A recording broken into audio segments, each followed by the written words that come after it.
계속해서 비유, 예수님의 비유와 관련된 말씀을 전합니다. 오늘 본문의 배경은 우리가 안 읽었지만 누가복음 5장 앞쪽에 보면 예수님이 나병 환자를 고쳐 주시죠. 그리고 중풍병자가 있는데 그 중풍병자를 침상채 들고 주님 앞에 나온 사람들을 보고 주님이 그 중풍병자를 치유해 주셨고 죄 사함을 받으라 라고 주님이 말씀하시면서 하나님의 천국 복음을 전거했던 내용이 앞부분에 수록되어져 있습니다. 그래서 그런 주님의 사역을 보았던 서기관과 바리새인들이 뭐라고 얘기하냐면 5장 21절에 보면 오직 하나님 외에 누가 능히 죄를 사하겠느냐 그러면서 예수님의 사역과 죄 사함에 대한 하나님의 예수님의 선언을 신성모독이다 그렇게 주장하면서 예수님을 대적하고 비난했던 모습이 소개됩니다. 요한계시록 21장에 보면 천국에 대한 내용을 이렇게 소개합니다. 21장 4절에 모든 눈물을 그 눈에서 닦아주시니 다시는 사망이 없고 애통하는 것이나 곡하는 것이나 아픈 것이 다시 있지 아니하리니 처음 것들이 다 지나가서 미루라. 천국은 어떤 곳인가? 눈물이 없는 곳, 울 일이 없는 곳, 사망이 없는 곳, 애통이 없는 곳, 곡하는 곳이 없는 것, 아픈 것이 다시 없는 것. 그곳이 어디라고요?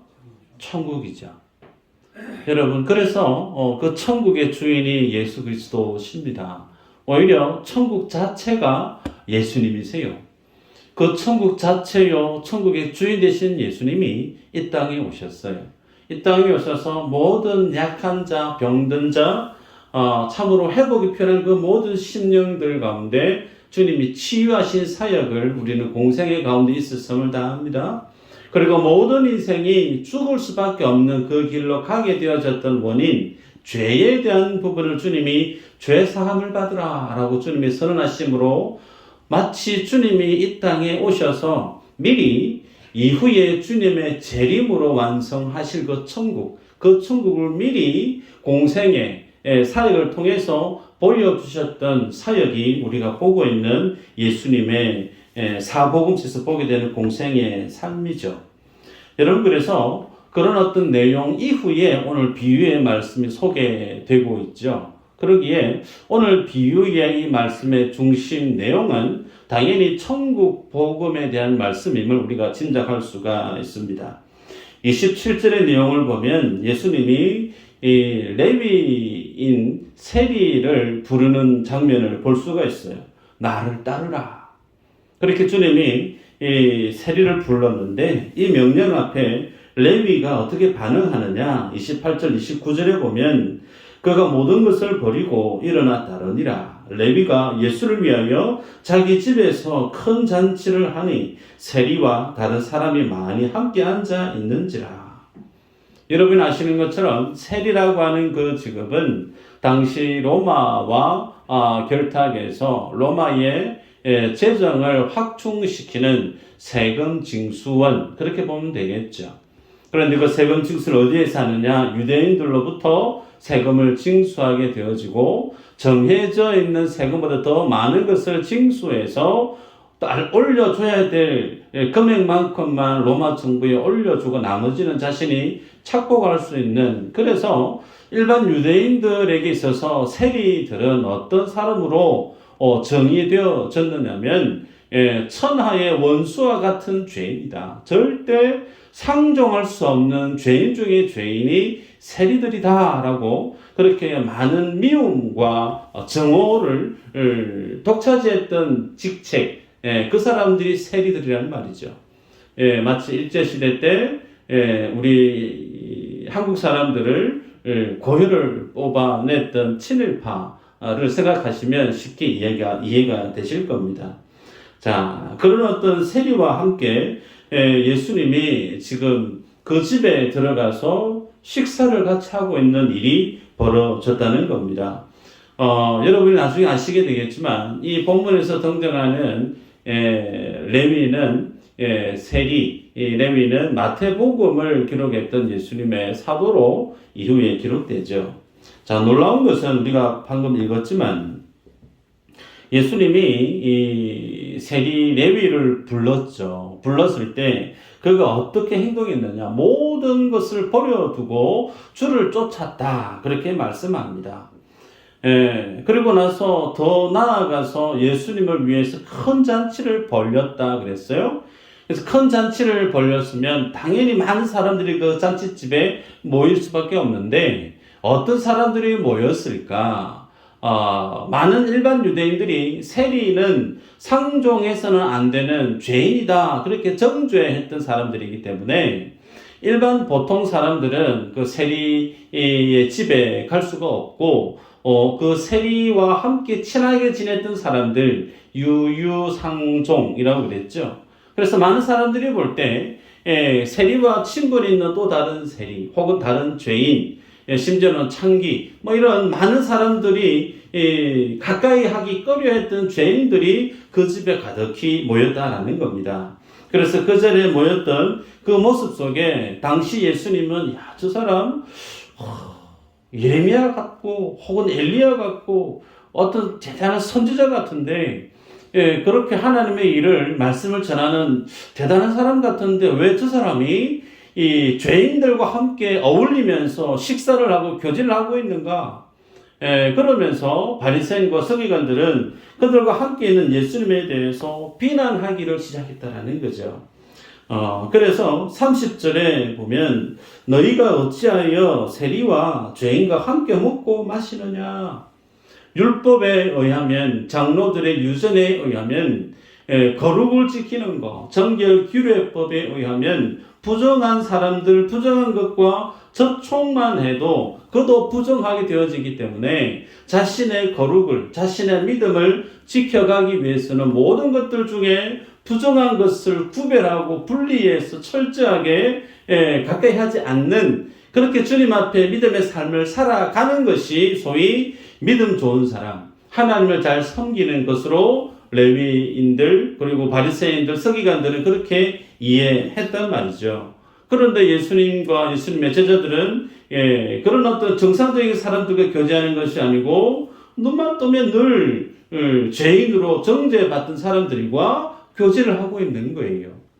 더욱이 이 날은 어떤 날이었느냐면 율법에 명시되어져 있는 금식하는 날로 그렇게 규정되어졌던 날인 것 같습니다.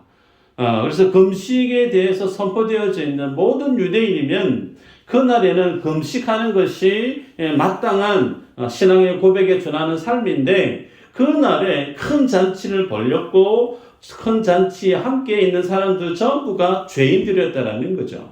그래서 그들은 자신들의 주장하는 그 명분, 그렇게 비난하는 그 일에 대한 정당성을 보완하기 위해서 33절 이후로 보면 세례 요한의 제자들까지 인용을 합니다. 세례 요한도 금식하는데 너희들은 죄인들과 함께 먹고 마시느냐? 그러면서 예수님과 예수님의 제자들을 비난했던 말이죠. 자, 여러분 이런 어떤 배경 가운데 오늘 주님이 비유로 말씀을 하고 있는데 그래서 오늘 비유의 상징적인 소스가 뭐냐면 금식이라고 하는 주제입니다.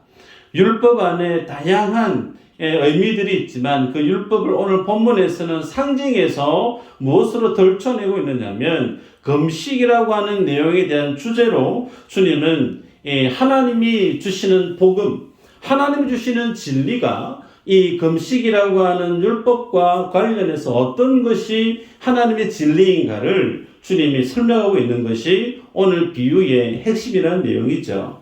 여러분 우리가 알고 있습니다. 바리새인과 서기관들은 소위 율법에 목숨을 건 사람들입니다. 주전 2세기 때 로마 정부가 이스라엘 백성들로 하여금 율법을 지키지 못하게끔 소위 정결 규례법 안식일에 대해서 반대하는 명령을 내렸을 때 마카비라고 하는 혁명이 항쟁이 일어납니다. 이 항쟁으로 어느 정도 사람이 죽어나갔느냐 하면 토탈 작은 수치는 기록되어 있지 않지만 대략 3만 명이 넘는 사람이 소위 율법을 금지하는 이 로마의 이 법령을 한 거에서 3만 명이나 넘는 사람들이 목숨을 걸고 항쟁했던 일이 있었습니다. 여러분, 그래서 그들이 바라볼 때 죄인의 집에 들어가서 예수님이 이 죄인들과 같이 먹고 마시는 것은 율법을 거스르는 행위, 더욱이 금식해야 되는 어떤 그런 날인데 금식해야 되는 그 날에 도리어 먹고 마시는 큰 잔치를 벌였다. 바리새인 입장에서는 예수님의 이 같은 모습들이 그냥 간과할 수 없는 일이었다는 것을 우리가 좋게 이해할 수 있어요. 자, 예를 들어 볼까요? 교회 목사님과 교회 장로님들이 이 휴가를 갔어요. MT 차원으로 같이 어디 갔어요. 근데 간 곳이 어디냐면 노래방이에요. 1차 노래방 갔고 2차로 룸사롱을 갔어요. 그 일이 교회에 소개되어졌다 생각해 보십시다. 그러면 한국 교회에서 그 교회에 어떤 말들이 일어날까?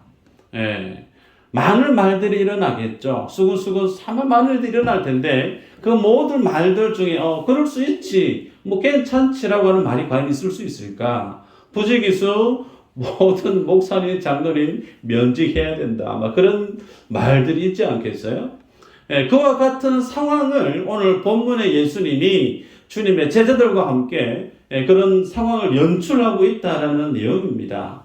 여러분, 그래서 오늘 이 본문을 우리가 제대로 이해하려고 하면 성경에서 말씀하고 있는 이 율법에서 명시하고 있는 이 금식이라고 하는 이 신앙 행위에 대해서 우리가 잘 알 필요가 있습니다.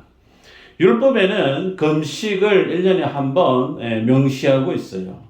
레위기 23장 27절에서 29절인데 한번 읽어볼까요?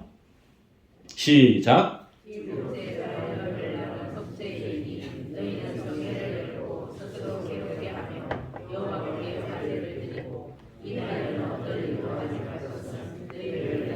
너희 하나님 여호와 앞에 속죄할 속죄일이 되리니라. 이날에 스스로 괴롭게 하지 아니하는 자는 그 백성 중에서 끊어질 것이라. 아멘.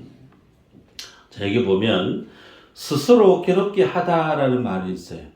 스스로 괴롭게 하다. 이 말의 의미는 통회하다 혹은 금식하다, 그 뜻을 지니고 있습니다. 그래서 언제 통회하고 언제 금식하느냐? 속죄일이라고 그렇게 밝히고 있죠. 그래서 이 속죄일, 이 날이 되어지면 하나님의 율법으로 모든 백성들은 스스로를 괴롭게 해야 된다. 스스로 괴롭게 하다. 이 말의 의미는 소위 음식을 끊고 곡식을 끊고 굶주림으로 그 시간을 보내야 된다, 그 뜻이죠. 만에 하나 이 금식을 행하지 않으면 백성 중에서 끊어져야 된다. 그 말은 없애라, 죽여라, 그 말씀이죠. 때문에 금식에 대해서 우리가 성경에서 말씀하는 본질적인 그 의미가 어떤 의미인가? 죄를 사하는 속죄일에 이 말씀을 주셨다라고 하는 부분을 여러분이 기억하셔야 되죠. 그래서 죄로 인해서 죽어 마땅한 인생은 그가 온전히 죽음에 준할 만큼 음식을 끊음으로, 금식함으로 그 죽음에 처해 있는 인생의 고통을 경험해야 된다. 그래서 그 죽음의 자리에 떨어질 정도로 그 죄가 가지고 있는 의미가 어떤 의미인지를 몸소 체험해야 된다. 그런 의미를 담고 있다는 거예요. 여러분, 사람은 원래 어디에서 온 존재인가? 흙에서 왔어요. 하나님이 흙을 취해서 사람을 만드셨죠. 우리가 그렇게 다 하나님께로부터 지음을 받았는데 우리가 이렇게 살다가 마지막은 또 어디로 가죠? 흙으로 돌아갑니다. 먼지로 돌아간다는 말이죠. 그래서 금식의 의미, 스스로를 괴롭게 해라. 죄로 인해서 나는 아무것도 아닌 마치 흙과 같은 죽은 자인데, 그런 죽은 자의 의미 속에서 하나님이 내게 오셔서 하나님의 생명을 불어넣어 주셨어요. 하나님 우리에게 놀라운 은혜를 부어주셔서 거기에 뛰어넘어서 우리로 하여금 하나님의 의를 드디펴 주심으로 천국을 소유한 하나님의 백성으로 주님이 우리를 세우셨다는 겁니다.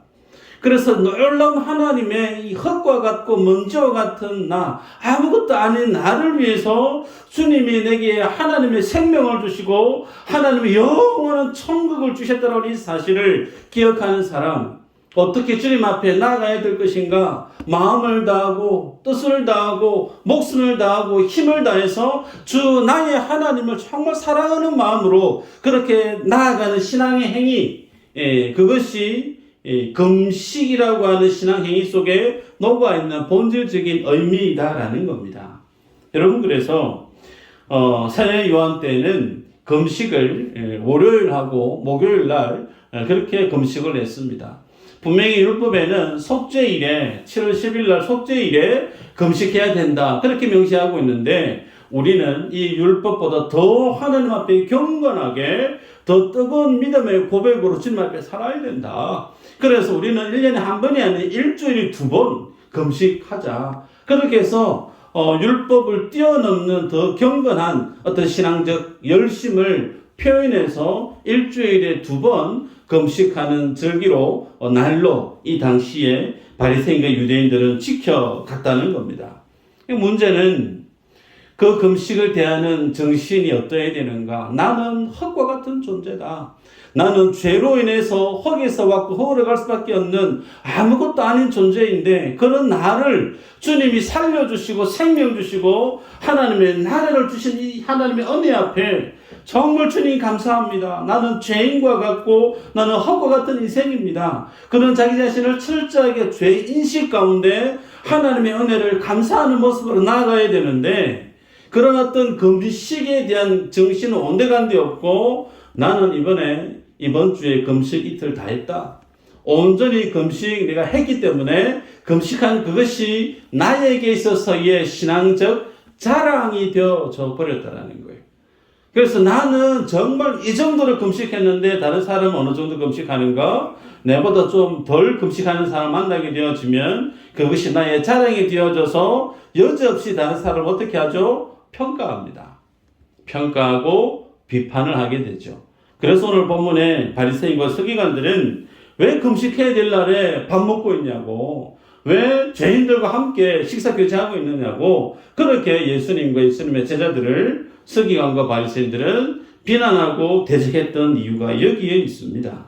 자, 그러면 이런 어떤 모습들 속에 이제 주님이 어떻게 행동하시는가? 34절, 35절 한번 읽어볼까요? 시작. 예수께서 그들에게 이르시되 혼인집 손님들이 신랑과 함께 있을 때에 너희가 그 손님으로 금식하게 할 수 있느냐?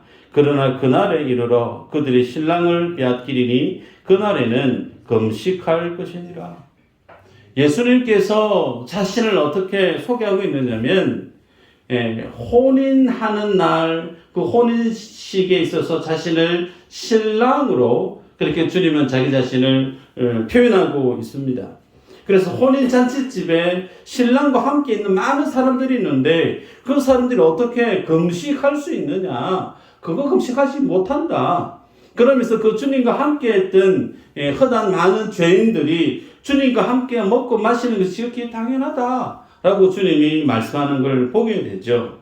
그래서 주님은 바리새인과 서기관들이 율법의 정신을 상징하고 있는 금식이라는 그 주제로 예수님을 공격하고 있을 때, 예수님은 그 율법이라고 하는 상징으로 제시되는 그 금식에 대해서 하나님의 복음으로 그 금식이 어떤 의미가 있는지에 대해서 율법과 복음의 관계를 지금 주님이 설명해 가는 것을 보게 됩니다. 그러면 여러분, 율법은 왜 우리에게 하나님께서 주셨는가? 율법을 주신 하나님의 의도, 그 목적은 무엇인가? 결론적으로 말씀을 드리면 그 율법은 신랑 되신 예수님을 만나게 하기 위해서 주신 것이 율법이란 말이에요. 그래서 율법을 주신 이유가 신랑 되신 예수님을 만나게 하기 위해 주셨는데, 지금 어떻게 해요? 본문 속에 예수님이 성육신 하셨단 말이에요. 그래서 율법을 위해서 주님이 주셨던 그 목적 대신 예수님이 지금 와 계시기 때문에 더는 그 율법에 매여 있을 필요가 없다라고 주님이 말씀하시는 겁니다. 좀 더 쉽게 얘기하면 율법은 예수님을 만나게 하는 몽학 선생, 여기에 율법의 취지, 목적이 있지, 율법을 주신 그것 자체가 하나님이 성도에게 주신 목적이 아니라는 겁니다. 그래서 율법을 흙으로, 금식으로 주님이 말씀하고 있는데, 흙에 지나지 않는 자가 하나님의 은혜로 생명을 얻고 하나님의 자녀가 되는 그 길은 예수 그리스도 은혜, 그 주님의 공로 외에는 도무지 인간은 율법으로 그 하나님의 자녀 되는 천국을 갈 수 있는 길이 없음을, 그걸 깨닫게 하기 위해서 더욱더 예수님만을 붙들게 하기 위해서 주신 목적이 율법이라고 하는 부분이죠. 그런데 이 율법을 주신 하나님의 목적, 그 의도를 바리새인과 서기관과 심지어 세례 요한의 제자들까지도 이 율법을 주신 하나님의 그 의도를 알지 못했다라는 겁니다. 자, 그러면 좀 더 깊이 들어가 볼까요? 로마서 3장 20절 한번 볼까요? 읽어보십시다. 시작.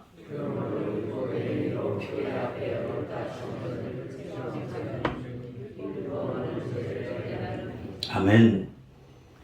율법으로는 죄를 깨달음이라. 율법을 주신 목적, 네가 얼마만큼 죄인인가를 깨닫게 하기 위해서 주님이 그 율법을 주셨다라는 거예요. 그런데 죄인임을 깨닫게 하기 위해서 주셨던 그 율법을 바리새인과 서기관들 어떻게 이해하고 받아들였느냐면, 내가 율법을 오늘 엄청 많이 지켰다. 율법 612가지가 넘는 그 모든 율법 내가 오늘 퍼펙트하게 완전하게 지켰다. 그 지킨 자기의 행위가 자기에게 무엇으로 자리하게 되어지느냐면 자랑거리가 되어졌다는 거예요. 그 율법을 지킴으로 나는 예수님 잘 믿는, 하나님 잘 믿는 신앙 좋은 모범적인 성도다라고 율법을 지켜냈던 그 케이스를 두고 자기의 의로 삼았다라는 겁니다. 여러분, 모세를 통해서 하나님께서 율법을 먼저 주셨던 이유는 철저하게 너희가 죄인이다라는 것을 알게 하기 위해서 성경을 주셨다 선언하죠. 자, 그러면 여러분, 본론으로 더 깊이 들어가면 율법을 통해서 내가 죄인이 맞구나, 정말 내가 죄인 진짜 맞구나, 이 사실을 알게 되어지면 그럼 그 다음에는 무슨 일이 일어날까요? 말씀을 볼까요? 5장 31절 32절 한번 읽어보십시다. 시작. 예수께서 대답하여 이르시되 건강한 자에게는 의사가 쓸데없고 병든 자에게라야 쓸데있나니 내가 의인을 부르러 온 것이 아니요 죄인을 불러 회개시키러 왔노라. 율법 앞에 드러난 자신의 죄됨을 아는 사람은 그 뒤에 어떤 일이 일어나느냐면 예수 그리스도를 만나게 된다는 거예요. 그래서 예수 그리스도를 만나게 되어진다라고 하는 것은 예수님은 누구를 찾는 분이시라고 주님이 이 땅에 오신 자신의 목적을 밝히시죠? 죄인을 부르러 왔다. 주님은 의인을 부르러 온 게 아니고 죄인을 부르러 왔다. 그 주님은 지금도 어떤 사람을 찾으실까요? 지금도 주님은 죄인을 찾으십니다. 예수 그리스도로 우리가 하나님의 의를 덧입고 하나님의 자녀가 되었다 손 치더라도 우리의 실제 삶의 내용들은 하나님이 칭하시는 의는 우리에게 있으나 그 의를 살아내는 삶이 우리에게 있느냐? 없어요. 하나님의 칭함만 있을 뿐이지 실제 우리의 삶들 속에는 여전히 예수 그리스도를 믿기 전이나 후나 변명할 수 없는 것은 여전히 내 안에 죄와 허물이 헐러 넘치고 있죠. 자신의 그 죄됨을 아는 자는 누구를 만난다고요? 예수 그리스도를 만난다.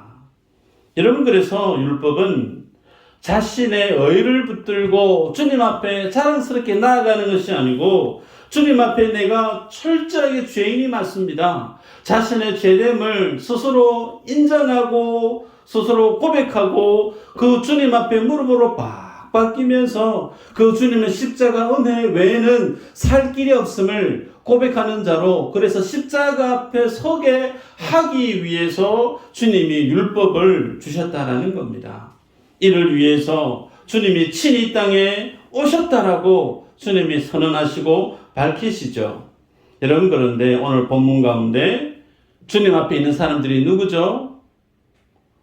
많은 사람들에게 자들 세리다, 자들 죄인이다, 쟤는 정말 죄인 맞다, 쟤는 창녀다, 창기다, 많은 사람들에게 손가락질을 받고 많은 사람들에게 죄인으로 정의받던 사람들만 예수님 앞에 나와왔고, 그들이 주님이 전하시는 말씀 앞에 서서 주님과 교제하고 있고, 정반대로 자신의 죄됨을 알게 하기 위해서 율법을 주셨는데 그 율법 앞에 나는 죄인 아니야, 나는 정말 예수님 잘 믿고 있고, 내가 주를 성수하고 11조하고 봉사하고 내가 주를 위해서 얼마나 많은 충성을 하고 있는지, 나는 하나님의 말씀 앞에 흠도 티도 없는 나는 하나님의 백성이야 라고 스스로 자부하고 자랑하고 있는 바리새인들은 예수님 가까이 오지 않고 있습니다. 먼 발치에 서서 예수님의 모습을 정죄하고 있고 비난하고 있고 대적하고 있는 이들이 소위 예수님 잘 믿는다, 하나님 잘 믿는다 라고 고백하고 있는 바리새인과 서기관들이란 말이죠. 여러분, 이 모습을 보면서 우리가 무엇을 보아야 될 것인가? 오늘날 한국 교회의 모습을 볼 필요가 있습니다. 교회 생활을 오래 하신 분, 소위 신앙이 좋은 직분이 중직자일수록 그분들의 교회에 쏟아부은 은혜, 교회 속에 쏟아부은 열심, 새 가족이 들어갔을 때 감히 교회를 위해서 저렇게 애쓰시다니, 저렇게 자신의 인생을 갈아넣는 듯하니 정말 대단한 분이야 라고 다들 인정할 수밖에 없는 분들이 교회 안에 중직자들로 다 포진해 있죠. 그분들의 충성, 헌신에 대해서 저는 목사로 살아가지만 그분들의 열심에 대해서 저는 고개를 숙입니다. 인정해요. 근데 그건 저희의 인정이지 그것이 중요한 것은 아니죠. 그런데 안타까운 것이 뭐냐면 교회를 위해서, 하나님을 위해서 삶을 쏟아붓고 모든 물질적인 달란트, 삶을 그렇게 주님 앞에 드렸던 교회 안의 중직자분들 안에 그렇게 충성했던, 열심을 냈던 자신의 삶이 무엇으로 자리에 있는 것이 많은가? 자격으로 자리에 있는 경우가 많아요. 자격. 오히려 믿음의 연수가 더해지면 더해질수록 주님 앞에 드러난 자신의 죄됨을 뼈저리게 느끼고 내가 정말 하나님 은혜가 아니고는 살 수 없는 죽어 마땅한 하루살이와도 똑같은 존재임을 철저하게 고백하며 주님 앞에 나오는 중직자의 모습이 있다라고 얼마나 감사할까. 그런데 교회마다 그런 어떤 믿음의 모습은 찾아보기 쉽지 않다라는 겁니다. 그래서 새 가족이 교회 등록을 하면, 교회에 충성하려고 하면 눈치가 보여요. 내가 이제 온 지 몇 개월도 안 되고 1년도 안 되고 2년도 안 됐는데 내가 어떤 공동체의 회장이 되고 무슨 일을 하려고 하면 눈치를 보는 교회. 그게 한국 교회의 실제 모습이에요. 구원은 하나님의 은혜로 말미암아 받았는데 하나님이 주시는 상급은 인간의 성도의 행위로 하나님의 상을 받는다고 가르치는 목사들이 있습니다. 소위 상급 차등론. 혹 여러분 안에도 하나님 앞에 충성한 사람, 충성하지 않은 사람에 대해서 상급 차등론을 믿는 분이 있을지 모르겠습니다. 성경에 상급에 대한 말씀이 있습니다. 그런데 그 상급은 뭔가 하나님의 나라에 가서 나는 30평짜리 집에 살고 열심히 충성한 사람은 대궐 같은 집에 살고 그런 걸까요? 그렇지 않습니다. 성경이 말씀하는 상은 하나님이에요. 하나님. 아브라함이 조카 롯을 구하기 위해서 승리하고 난 다음에 돌아왔을 때 아무것도 없어요. 그때 하늘을 바라보고 있는 아브라함에게 하나님 찾아 뭐라고 말씀하시죠? 내가 너희의 큰 상급이다. 성경이 말씀하고 있는 주를 위해 충성한 사람에게 주님이 주시는 것은 하나님 자신이에요. 하나님과 어느 정도로 깊이 있는 관계를 맺고 있는가? 하나님 자신을 주시는 것만큼 하나님 줄 수 있는 최고의 상이 또 뭐가 있을까요? 없습니다. 모든 것이 완전히 그 나라에 가서 금이 무슨 소용이 있어요? 다이아몬드가 무슨 소용이 있어요? 자본주의 논리로 하나님의 나라를 상상하니 이 땅에서 목회자들이 성도들끼리 경쟁을 부추깁니다. 더 열심히 충성하시라고, 경쟁하시라고. 아니란 말이에요. 여러분, 그래서 예수님이 새 술은 어디에 담으라고요? 새 부대에 담아야 된다. 그 새 술, 새 부대는 다름 아닌 예수 그리스도의 진리입니다. 그 주님의 진리를 그 주님이 전해주시는 복음으로 담아야 되는데, 그 하나님이 전해주시는 생명의 복음을 율법이라고 하는 오래된 부대에 담게 되어지면 그 새 술도 버리게 되고 그 부대도 터져서 버릴 수밖에 없다. 마치 주님이 새 포도주와 오래된 부대를 비유하고 말씀하고 있어요. 여러분이 술을 담아 보신 분은 아실 겁니다. 술을 담아 놓으면 나중에 이게 팽창을 하죠. 팽창을 하면 새로운 가죽 부대 안에는 기름 성분이 있어서 탄력이 있죠. 그래서 팽창을 해도 그 술을 그대로 담아낼 수가 있어요. 그러나 한번 팽창하고 오래되어졌던 부대는 더 이상 팽창할 수가 없어요. 그러면 거기에 새 술을 담게 되어지면 어떻게 되죠? 터질 수밖에 없는 거예요. 그래서 주님이 전해주시는 복음, 생명의 복음은 새 부대에 하나님의 진리를 하나님의 복음으로 담아내야 된다라고 말씀을 합니다. 그런데 주님이 핵심을 콕 찍어줍니다. 이 세상 사람들이 새 술을 원하는가, 오래된 술을 원하는가? 뭐라고 얘기하죠? 39절에 묵은 포도주를 마시고 새 것을 원하는 자가 없나니 이는 묵은 것이 좋다 함이니라. 사람들이 새 술을 좋아하는 것이 아니고 묵은 술을 좋아한다는 거예요. 주님이 전해주시는 은혜로 구원받는다라고 하는 것보다 무엇을 더 선호하느냐면, 그래도 내가 열심히 주를 위해서 충성하고 뭔가를 한 그것으로 내가 주님 앞에 구원받는 것을 더 즐겨한다라는 걸 주님이 이렇게 지적하고 있는 겁니다. 여러분, 하나님은 우리의 어떤 모습을 가장 귀하게 보시는가? 그 아들의 보혈의 가치를 제대로 알고 그 십자가의 은혜를 제대로 알고 그 주님의 보혈을 의지하고 주 앞에 나오는 자를 주님이 가장 기뻐하세요. 그런데 이건 기본 베이스로 깔고 그 위에 내가 주를 위해서 이것도 하고 저것도 하고 내가 행한 그 모든 것을 들고 은근히 기대하면서 이거 내가 열심히 애쓰고 수고했으니까 주님이 기뻐하시겠지. 그거 들고 주님 앞에 가기를 기대하고 있는 사람, 그 마음속에 뭐가 있다는 거예요? 새 술을 기뻐하는 것이 아니고 오래된 술을 즐겨하는 사람, 율법의식에 젖어있는 신앙생활을 하고 있는 거라고 주님이 말씀하고 있어요. 성경은 인간의 가능성을 허용하지 않습니다. 성경은 인생이 하나님의 진리에, 하나님의 나라에 도달할 수 있는 인간의 가능성을 제로 베이스로 만들어버립니다. 확인해 볼까요? 이사야서 58장 6절 7절 한번 읽어보십시다. 시작.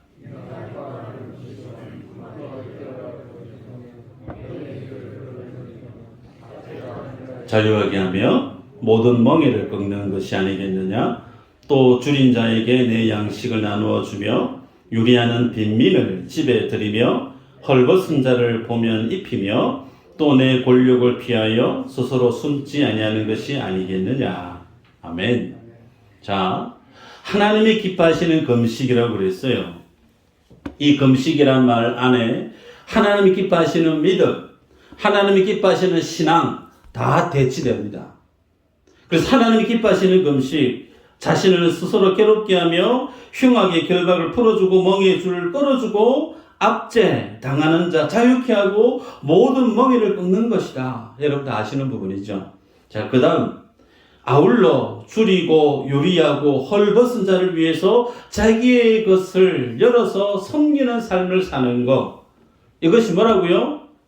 주님이 기뻐하시는 금식, 이 신앙생활이 주님이 기뻐하시는 믿음이라고 말씀합니다.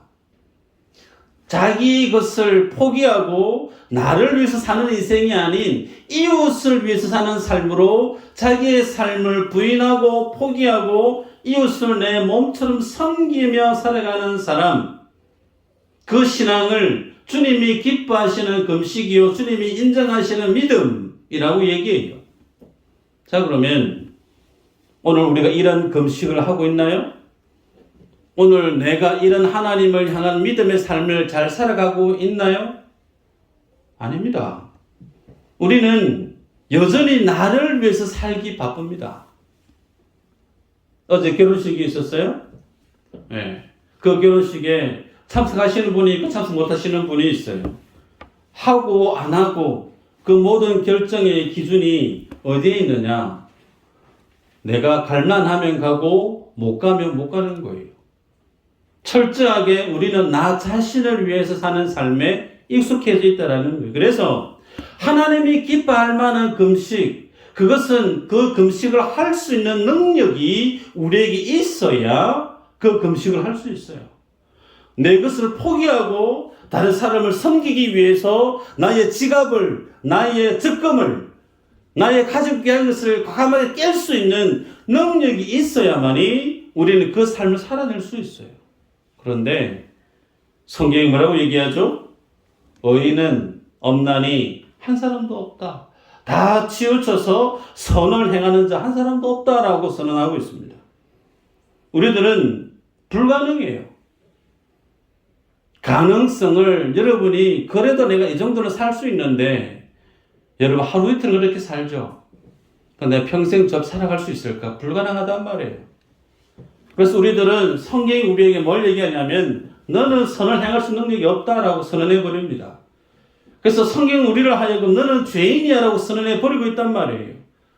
그래서 도무지 나의 열심으로 나의 행위로 하나님이 인정하시는 그 자리에 도달할 수 없는 나는 죽었다 깨어나도 이 죄인의 자리를 벗어날 수 없는데 그런 나를 위해서 어떻게 해요? 주님이 오셨어요.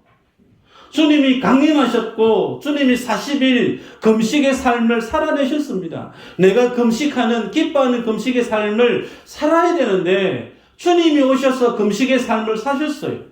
그리고 금식한 그 모든 날들을 주님의 공생의 사역을 통해서 완성해 내셨어요. 그것이 주님의 십자가의 사역입니다.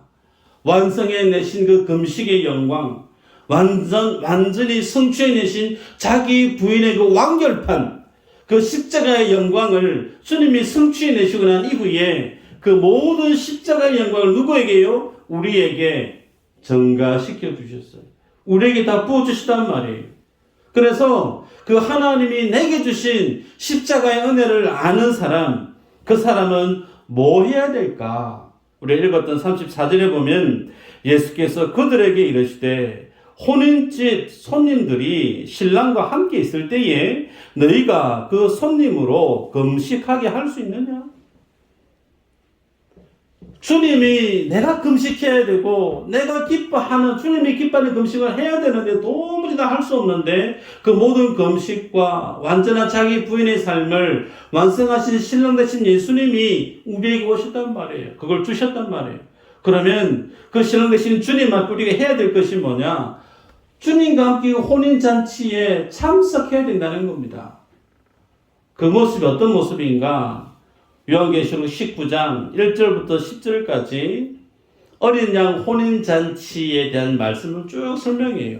서두에 말씀했죠. 주님이 레위 집에 가서 지금 이 잔치를 벌이고 있는 이것은 장차 재림하시고 난 이후에 주님이 보여주실 완성된 천국에 대한 모습을 미리 보여주는 것이다라고 얘기했죠. 서두에.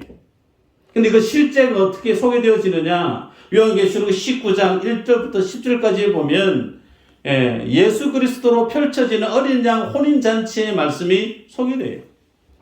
그 1절부터 10절까지 내용을 보면 매 구절 반복되어지는 표현이 뭐냐면 찬양 혹은 할렐루야 혹은 경배라는 말이 계속해서 반복되어진다는 거예요. 말씀을 맺습니다, 여러분. 예수님이 주시는 그 신랑 되신 주님이 주시는 그 하나님의 새 술, 그 새 부대의 영광을 아는 자는 어떤 삶을 사느냐면 하나님을 찬양한다는 거예요. 하나님을 향하여서 할렐루야의 삶을 산다는 거예요. 그 주님이 내게 부어주신 새 술의 가치를 아는 사람, 그 새 부대의 영광을 아는 사람, 그 주님 앞에 어떤 삶을 살아내느냐, 경배에 합당한 삶을 살아낸다는 거예요. 여러분, 그래서 주님이 우리에게 요구하시는 거, 내가 너희에게 준 새 술과 새 부대, 하나님이 주신 생명의 복음이 진리, 십자가의 은혜를 아는 자는 주님 앞에 할렐루야의 삶을 살게 하십니다. 찬양의 삶을 살게 하신다니까요. 하나님이 주신 그 은혜를 모르는 자는 입술로 아무리 할렐루야를 외쳐도 입술에 공허한 외침뿐이지 그 삶은 할렐루야의 삶을 못 살아요. 그 은혜를 모르니, 자신의 죄됨을 모르니, 그 죄됨에서 부어주시는 하나님의 은혜를 아는 자만이 하나님이 기뻐하실 만한 경배의 삶을 살아내더라는 겁니다. 그래서 종국에는 주님 앞에 서서 그 하나님이 내게 주신 새 술과 새 부대에 그 하나님의 은혜를 아는 자는 주님, 내가 흙인데, 아무것도 아닌 존재인 흙이 지나는 나인데, 그런 나를 위해서 주님이 십자가 주시고 죽으시고 생명 주신 그 은혜를 아는 자로 깨달아질 때 그 사람은 어떤 삶을 살게 되어지느냐, 할렐루야를 주님 앞에 올려드리면서 자신이 그 십자가 밑에서 동일하게 주님이 가신 그 십자가의 삶을 따라가는 거예요. 예수 그리스도로 날마다 자기 자신을 부인해 가고 자기 자신을 위해 사는 삶이 아닌 하나님을 위한 삶의 모습으로 나날이 바뀌어 가면서 동시에 죽어지지 아니하고 있는 내 안에 있는 허물고 죄를 발견하면서 주님 앞에 날마다 십자가만을 붙들고 주 앞에 서기를 힘쓰는 삶을 사는 그 삶을 살게 하기 위해서 주님이 오늘 여러분들을 이 자리에 불렀다는 사실을 기억하시기를 바랍니다. 이 믿음으로 주 앞에 서는 모든 분 되시기를 주의 이름으로 축복합니다. 기도합니다.